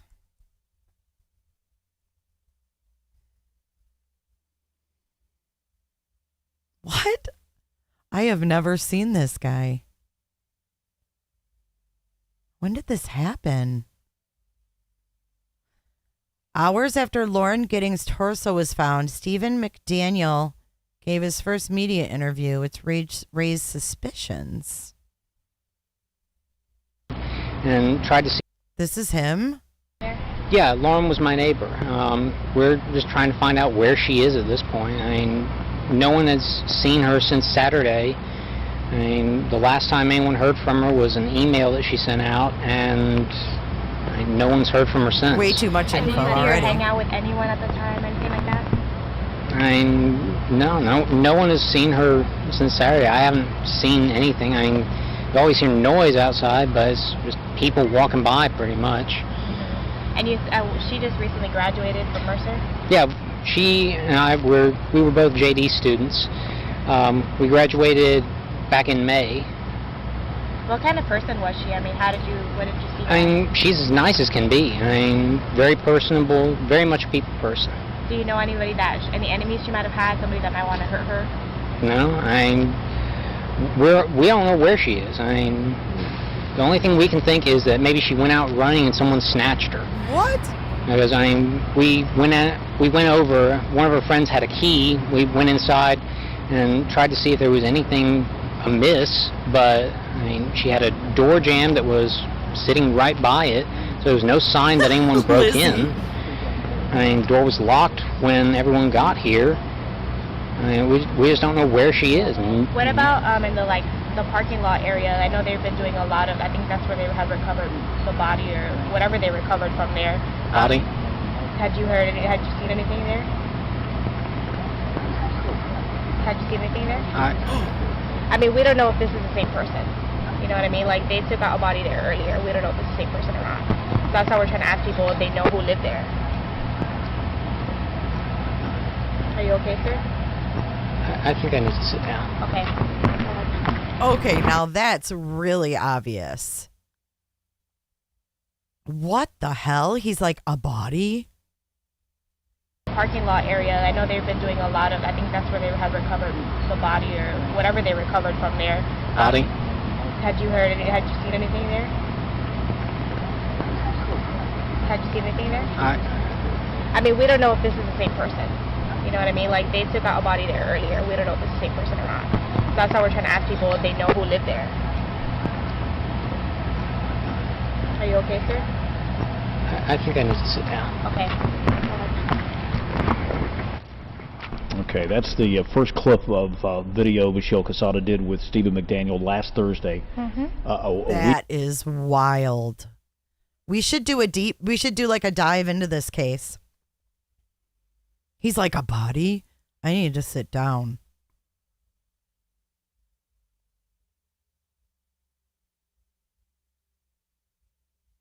Woo, yeah, that was exactly Spitfire. That wasn't sus at all, was it?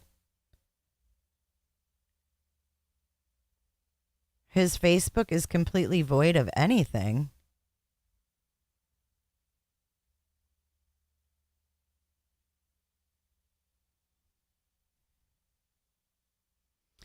I know that little dog Joe Butta is climbing underneath the chair, underneath the car. Like, this is a video of Stephen McDaniel. He murdered his neighbor, who was a fellow student, and then was doing this interview, and they told him that there was a body. Here, what's this? No one had seen her since Saturday because this is after. We all just, there's not a whole lot of interaction unless we're doing classes. Right. And she was doing the online version of it. You all studied together, though? Thank you, Jen. We were in, there's two different people, there's two companies that provide it.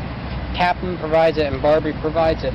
I signed up with Barbary and I've been doing the lectures that they have in the mornings. She was doing the Kaplan online, so I hardly ever saw her. I mean, I would see her like go out running, but I mean... What time would she go out running? I mean, I don't even know when. Was it at night or morning? I saw her like midday a couple weeks ago. I mean, that was the last time I saw her, was coming back from the bar prep on the main campus because we got moved over there for a week or two. But she normally would run. That was the I routine that mean, she ran all the time. I mean, she had a group that she would go running with. I mean, I don't know anyone that would want to hurt her. She was as nice a person as there is. Oh my God, he's having a full-out panic attack. Was she moving soon? Did you know anything about her? Yeah, she was going to be moving out today.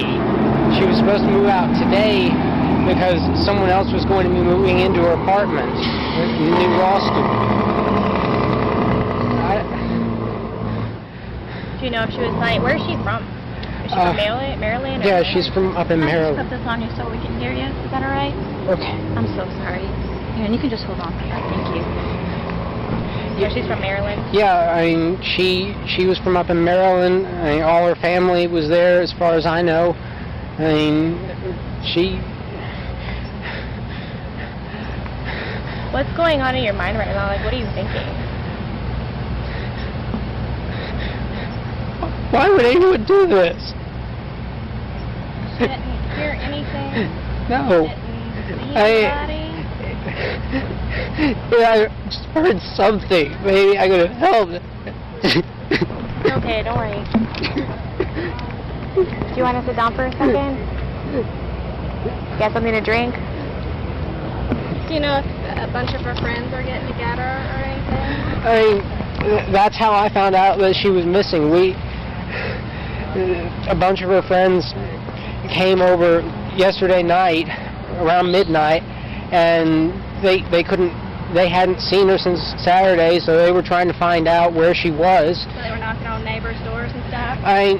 They went in, they had a key to her apartment, and they checked around, didn't see anything out of place. I mean, it was locked when everyone got there. That was midnight? Yeah, around midnight, and then we went over to law school, see if maybe she was over in the library studying or something.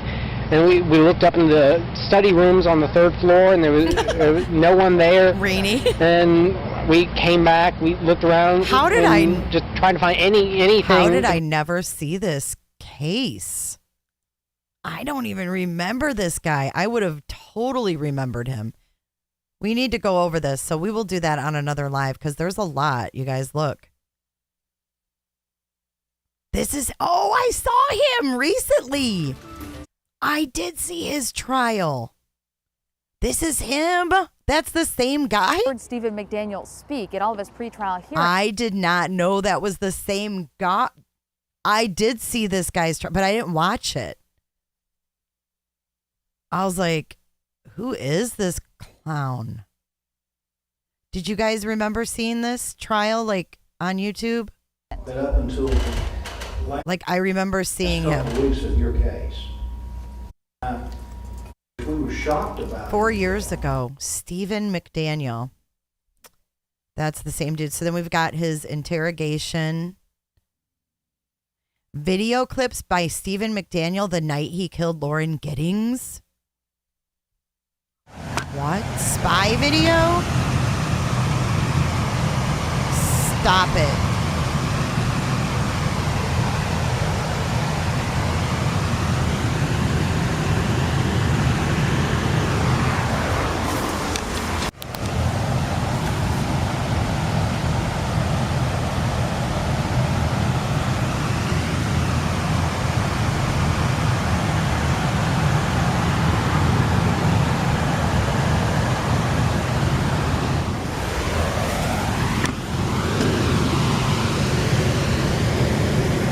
Right outside the window.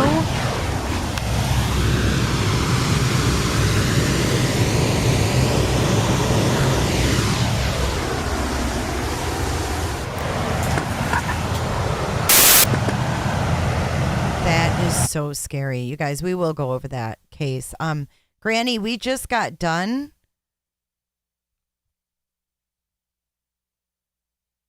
Oh my God, Chris McDonough is in Idaho, you guys. Deck from that would have. Is he in Idaho? Did he go there? He did. He went there.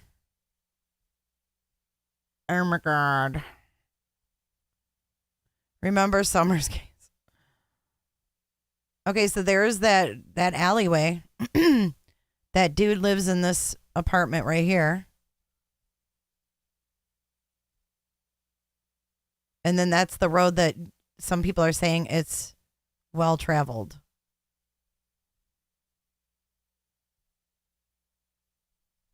So you guys can go check that out. He is live right now. So yeah, we will go over that. That is interesting. One thing, I think that's it. Yeah. We're done, guys. Thanks for joining tonight. Oh, the interview room.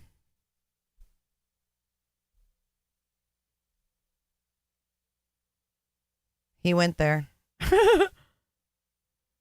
Yeah, Krish went. He's live right now, and he went to Idaho. Oh, maybe he did interview the creepy neighbor. Oh, Jen. Yikes.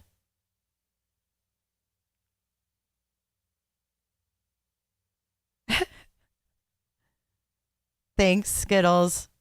Thanks, Silence. Thank you, Midge. Thank you, everyone. Exploitation, thank you. I wasn't trying to be sassy with you.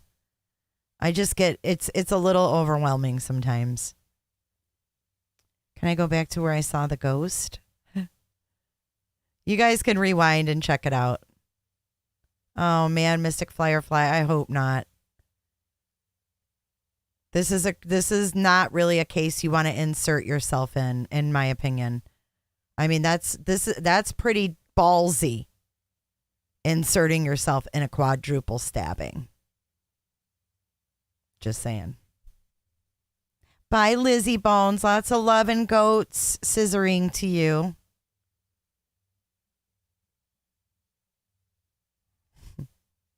You guys gonna dance it out?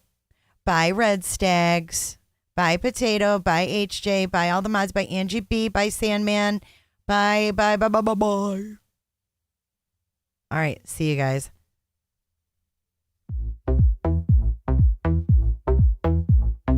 I don't give a damn. I don't. Oh, wait. Psych. I paused this dance out for one announcement. If you're not in the J is for Justice podcast Facebook group, I want you to go over to Facebook and go to J is for Justice Facebook group and join. We will let you in. Thank you guys. Back to that dance out.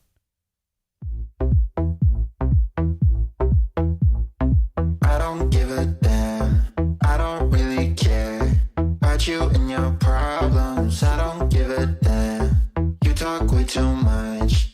I have heard enough about you and your problems. I don't give a damn. I don't give a damn. I don't give a damn. There's a lot of butt joints we have to cover, and I'm like, Dutch, let's do butt joints together because I don't want to have to do them all by myself. I don't give a damn. You wanna be with me. You wanna feel something real, but I'm feeling differently. You're making plans to get to friends, but don't wanna face the fact that I ain't got time for that. Staying up late, sleeping all day, dreaming about Cadillacs. Buying new shoes, hanging by the pool, sipping on Coke and Jack. Calling my phone when you feel alone, but I'll never call you back. In the name of Jesus, Father God, Lord,